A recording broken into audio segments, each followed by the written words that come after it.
نحمده ونصلي ونسلم على رسوله الكريم أما بعد فأعوذ بالله من الشيطان الرجيم بسم الله الرحمن الرحيم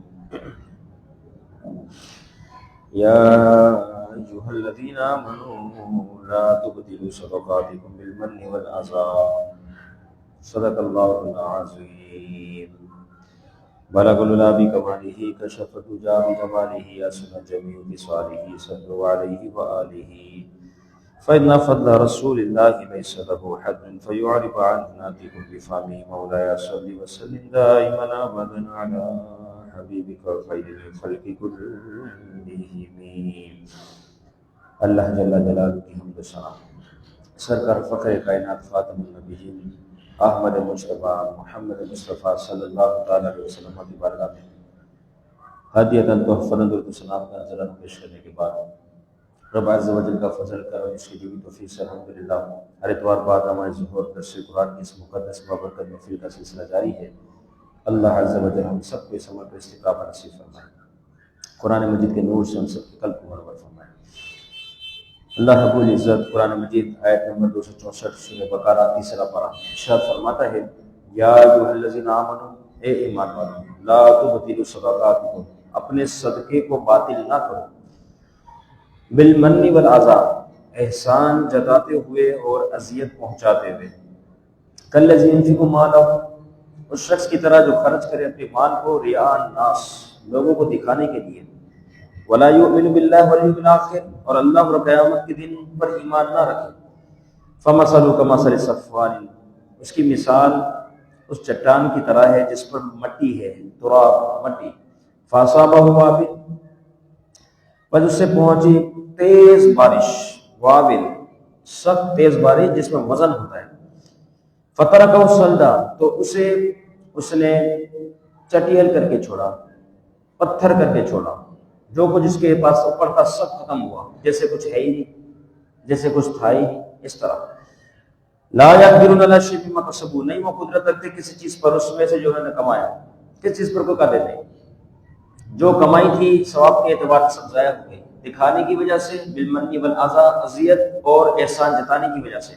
واللہ لا یہدی القوم الکافرین، اللہ تعالیٰ کافر قوم کو ہدایت نہیں دیتا۔ اس آیت مبارکہ میں صدقے کو باطل نہ کرنے کا حکم دیا، اور اس بارے میں کچھ اعلانات، کچھ اچھی اچھی باتیں اور مثال کے ساتھ سمجھانے کی کوشش کی گئی کہ کس طریقے صدقہ باطل ہوتا ہے، پھر اس کا اصل رخ کیا بن جاتا ہے۔ پیچھے آیت مبارکہ میں صدقہ دے کر احسان جتانے سے منع، اس آیت مبارکہ میں احسان کر کے صدقہ دینے سے منع۔ مثال کے طور پر اس مثال کو سمجھنے کے لیے ایک اور مثال پہلے سمجھی جائے، اور یہ ہے بادشاہ ہے، اس کا کارخانے دار سے اس کے رابطہ ہوا۔ اب اس بادشاہ نے اس کارخانے دار کو کوئی آرڈر دیا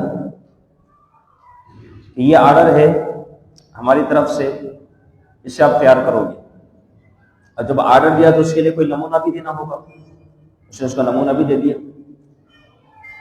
اتنے معاملات، اتنے پیس بنانے ہیں۔ اب کارخانے دار نے اس کارخانے میں اس مال کو تیار کیا، مٹیریل وغیرہ سب بادشاہ کی طرف سے تھا، نمونہ بھی بادشاہ نے دیا، لیکن مٹیریل جو سب استعمال ہوا، نمونے میں کچھ تبدیلی واقع ہو گئی۔ اب بتائیں کیا بادشاہ ایسے مال کو لے گا جس کا نمونہ مختلف ہو گیا، نمونے سے وہ ڈیزائن ہٹ گئی؟ یقیناً اسے وہ چھوڑ دے گا، قیمت بھی نہیں دے گا اور مال بھی نہیں اٹھائے گا۔ اب یہ سارا مال، ساری قیمت، سارا نقصان اس کارخانے دار کے اوپر آئے۔ اسی طرز پر ہم در حقیقت کارخانے دار ہیں، یہ ہماری زندگیاں جو ہے نا، یہ کارخانہ ہے، اور ان میں جو اعمال ہے، جو ہمیں آرڈر دیا گیا ہے، جو اس کارخانے میں ہمیں آرڈر ملا ہے، زندگی کے کارخانے میں، وہی نماز، روزہ، حج، زکوٰۃ، عبادات، یہ آرڈر ہے۔ دینے والا میرا رب عز و جل ہے، یہ آرڈر ہمیں دیا گیا ہے، اور ساتھ خریدار کون ہے؟ ان اللہ اشتری من المؤمنین انفسهم واموالهم بان لهم الجنہ، کہ ایمان والوں سے اللہ رب العزت نے یہ چیزیں خریدی ہے. کیا فرمایا بِأَمْوَالِهِمْ، اس کے مالوں کو، اس کی جان کو. من المؤمنین انفسهم واموالهم، ان کے مال کی جان کو اللہ نے خریدا. خریدار میرا رب ہے، آرڈر میں میرے رب کی طرف سے ہے. ظاہر آرڈر جو دے گا وہی لے گا، تو آرڈر میرے رب نے دیا ہے. نماز روزہ حج زکات کا خریدار میرا رب ہے.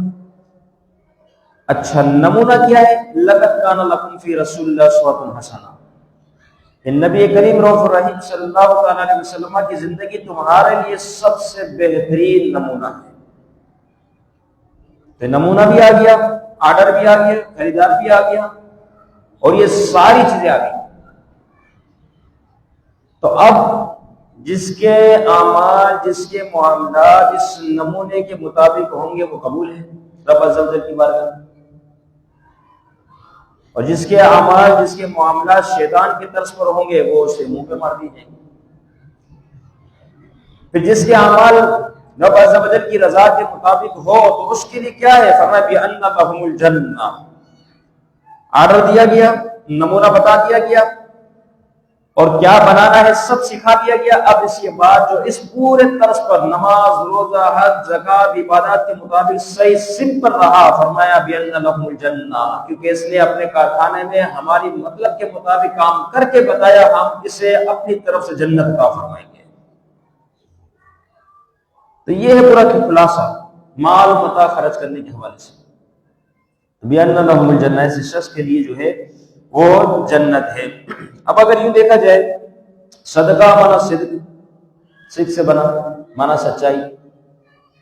تو جس کا صدقہ اللہ کی رضا اور اخلاص کے ساتھ، صداقت کے ساتھ، سچائی کے ساتھ ہو وہ صدقہ صدقہ ہے اور وہ رب کی بارگاہ میں مستجاب ہے.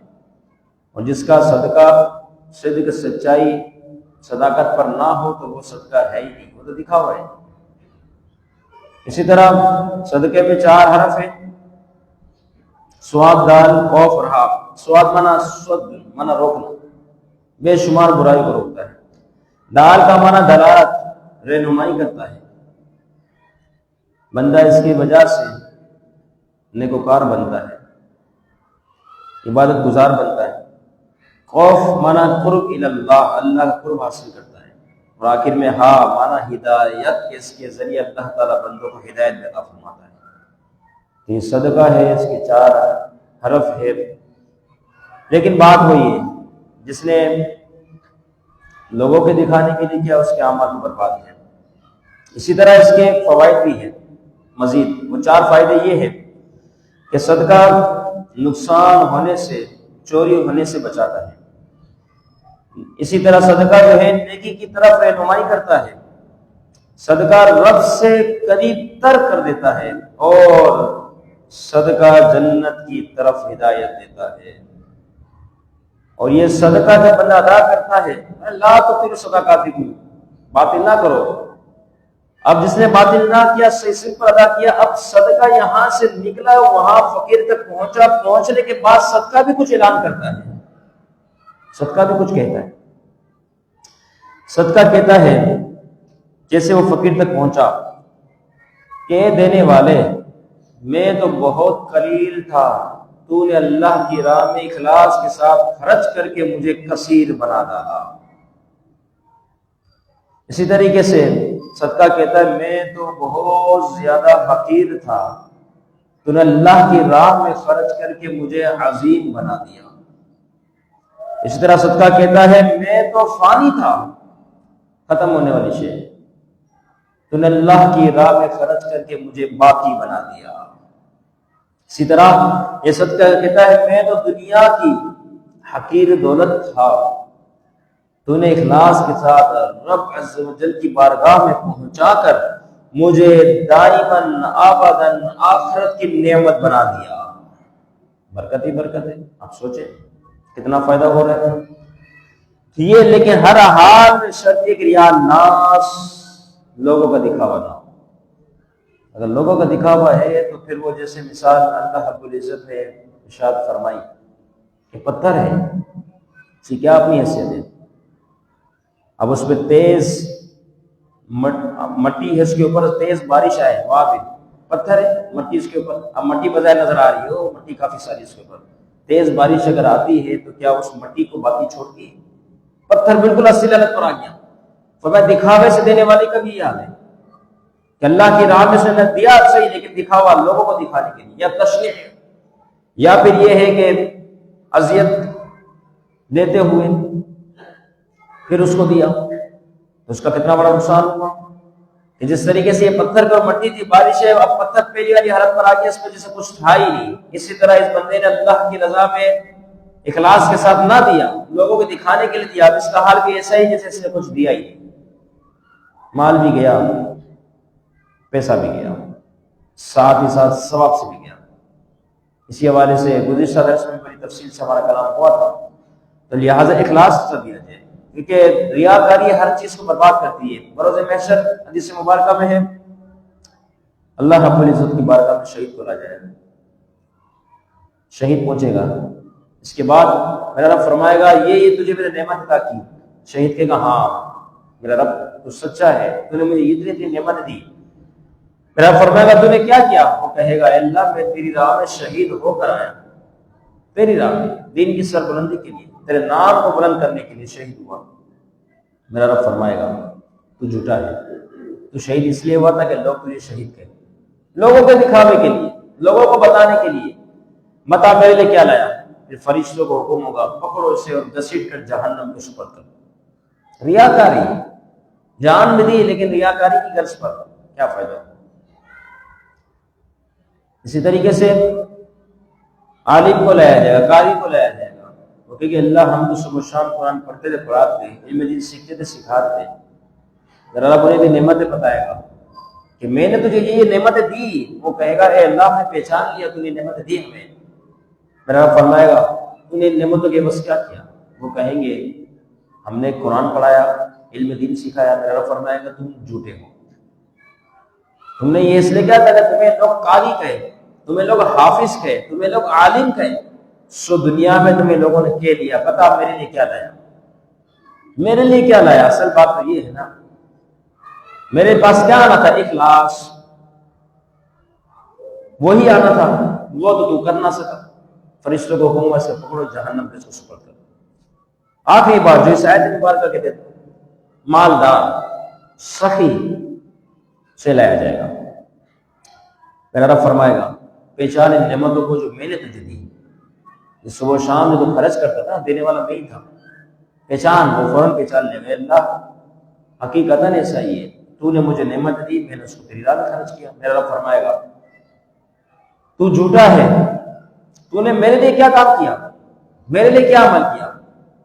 تو وہ کہے گا اللہ میں تیری راہ میں مال کو خرچ کرتا، صبح و شام لوگوں کو دیتا تھا۔ میرا رب فرمائے گا تو جھوٹا ہے، تو اس لیے دیتا تھا کہ لوگ تجھے سخی کہے، لوگ تجھے سخی کہے، تو لوگوں نے تجھے سخی کہہ دیا دنیا میں، تجھے تیرا انعام دنیا میں مل گیا، بتا میرے لیے کیا لایا؟ تو جو اللہ کی راہ میں اخلاص کے ساتھ نہ دے اس کا حال یہی ہے۔ فرمایا تو میرے لیے کیا لایا؟ ریاء ناس، تو لوگوں کو دکھاوے کے لیے کرتا تھا، لوگ تجھے سخی کہے، تو دنیا میں تجھے لوگوں نے سخی کہہ دیا، اب تو میرے لیے کیا لایا؟ فرشتوں کو حکم ہوا ہوگا ایسے منہ کے بل پکڑو، گھسیٹتے ہوئے جہنم کو سپرد کر دو۔ مال بھی گیا، ثواب بھی کچھ ہاتھ نہ آیا، وجہ یہ کہ دکھاوا۔ نیک جتنے اعمال ہیں، ہر اعمال میں یاد رکھے دکھاوا کسی میں بھی شامل حال ہو گیا، بندہ توبہ برباد ہو گیا۔ کوئی بھی نیکی ہے، چھوٹی سے چھوٹی سے لے کے بڑی سے بڑی، دکھاوا جس میں آ گیا، دکھاوا کتنی بڑی تعداد ایسی حج کر کے آتی ہے، حاجی صاحب، حاجی آج سے پہلے حاجی کا نام لگا ہوا نہ تھا، حج کر کے آیا، جب نام لکھوائے گا حاجی فلانا، کیوں حاجی لکھا جا رہا ہے؟ اس نے پوچھا ہے تجھ سے؟ اس نے اس کی شرط لگائی ہے کہ حاجی لکھائے گا تو آگے کام ہوگا؟ کیوں آگے لگا دیا حاجی؟ جو تیرا نام تیرے ماں باپ نے رکھا تھا وہ کافی نہیں تھا تیرے لیے؟ جس نام سے تجھے پکارا جا رہا تھا کافی نہیں تھا؟ معاذ اتنا آگے بڑھ گیا، الحاج، یعنی ہمیں کوئی حاجی بھی نہ کہے، ہم تو اس سے بھی آگے، کتنا آگے تھا؟ الحاج، بہت سارے حج کیے ہم نے، اس لیے الحاج لکھا جائے، بتائیں یہ سب یہی رہ جائے گا. بھائی جنازہ تھا نا، ہم نے سب نے پڑھا. اصل زندگی یہی ہے، آنکھ بند ہونی ہے، پھر قبر کے سپرد ہو جانا ہے. عالم مرزق کے معاملہ شروع، آنکھ بند ہونے کی دیر ہے بس. اس کے بعد نہ ہم اپنے آپ کو ہلا سکے، نہ کسی سے کلام کر سکے. جس طرح انسان جب پیدا ہوا تو اسے کسی اور نے ہلایا، جب جا رہے تبھی کوئی اور ہلا رہا ہے. یہ بتایا جا رہا ہے کہ تو اپنی کیا حیثیت رکھتا ہے. تو فرعون بننے کی کوشش کرتا ہے، ظالم جابر بننے کی کوشش کرتا ہے. تیری اپنی کیا حیثیت ہے؟ ایک بیماری کا آنا ہے تو ٹوٹ جائے گا، ختم ہو جائے گا. آنکھ بند ہوئی تو گرتا ہوا پڑتا ہوا مرا ہوا نظر آئے گا. لہٰذا اس جگہ کے بارے میں سوچ کہ جب تجھے قبر کے سپرد کیا جائے گا، سوال جواب کا سلسلہ شروع. اس کے بعد تجھے اس جگہ پر جب تک قیامت قائم نہ ہو، سور نہ پھونکا جائے، اس وقت تک تجھے اس قبر کے اندر رہنا ہے. چاہے 100 سال ہو جائے، چاہے 1000 سال ہو جائے، چاہے کتنی صدیاں آگے نکل جائیں، اس وقت تجھے وہاں رہنا ہے. تو اس جگہ کے بارے میں سوچنا ہے ہمیں. دنیاوی زندگی 50-60 سال بس، اس میں 20 سال 25 سال تو ہوش آنے میں لگ گئے. پیچھے رہے 25-30 سال، اس 25-30 سال کے لیے آخرت کو خراب کر دیا. جو کام کیا دکھاوے کے لیے، ریاض باللہ. کتنے بڑے افسوس کی بات ہے، کتنے بڑے افسوس کی. میں زور کی نماز کے لیے آیا، جسے بتایا گیا بھائی جنازہ ہے. آپ یقین جانیں مسجد کے ساتھ دیوار میں چادر بچھی ہوئی ہے، لوگ بیٹھے ہوئے، آرام سے لوگ بیٹھے ہوئے سکون سے. حسن ظن ہمارا یہ گیا کہ شاید انہوں نے کسی اور مسجد میں نماز کو ادا کر لیا ہوگا، پھر یا جمع ہوئے ہوں گے. حسن ظن. لیکن ساتھ ساتھ یہ بھی خیال آیا کہ مسجد کی دیوار کے ساتھ یہ افراد بیٹھے ہیں، ساتھ بالکل ساتھ، اور جنازہ بھی اس مسجد کے باہر ہی ہے. تو پھر کیسے ممکن ہے کہ کسی اور جگہ سے نماز پڑھ کر آ کر یہاں بیٹھے ہو؟ جبکہ سہولت تو یہ تھی، جیسے ہمارا نفس ہمارا دل چاہتا ہے، سہولت تو یہ تھی کہ اسی مسجد میں آتے، نماز پڑھتے، بائی جنازہ تو جنازے میں شامل ہوتے. تو ایک ذہن اس طرف بھی کیا شاید میں نے نماز کو ادا نہیں کیا. اب سوچے فوراً میرے ذہن میں حضور غوث اعظم شیخ عبد القادر جیلانی رضی اللہ تعالیٰ عنہ کا فرمان ذہن میں آ گیا.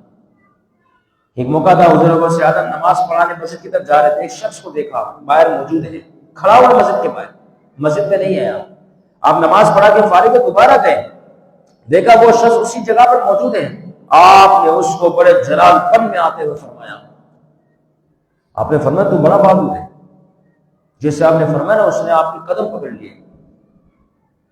یہاں شیخ عبد القادر جیلانی، کوئی خطا کوئی غلطی کیا ہوا مجھ سے؟ اب ناراض ہو کے فرمایا تو بہت زیادہ بہادر ہے. کیا سمجھتا ہے اللہ کے عذاب کو برداشت کر لے گا؟ تو دیکھ رہا ہے مسلمان نماز کے لیے مسجد میں جا رہے ہیں، تو باہر بیٹھا ہوا ہے، کیا سمجھ رہا ہے دیکھ لوں گا اللہ کے عذاب کو؟ اس سے نہیں ڈرتا؟